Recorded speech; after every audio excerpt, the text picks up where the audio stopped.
ուժեղ անվտանգության հիմքը ուժեղ տնտեսությունն է, որպեսզի մենք ունենանք ուժեղ անվտանգություն եւ երաշխավորված խաղաղություն մեր երկրում, մենք պետք է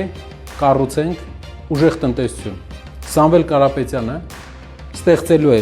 300,000 աշխատատեղ Հայաստանում։ 0%-ով հարկել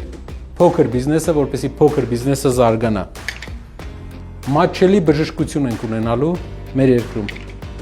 Բոլոր գյուղական համայնքներում լինելու են մթերման կայաններ, բազմաթիվ մթերման կայաններ, որպեսզի մեր գյուղացու բերքը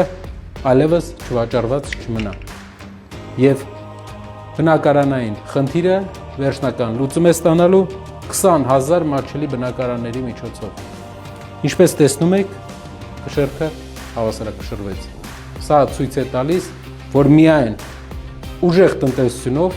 մենք կհասնենք ուժեղ անվտանգության, երաշխավորված խաղաղության, Սամվել Կարապետյանի առաջնորդությամբ եւ մեր բոլոր հայրենակիցների մասնակցությամբ։ Բաժանորդագրվեք Արմատ մեդիայի ալիքներին YouTube-ում, Facebook-ում, Instagram-ում եւ Telegram-ում։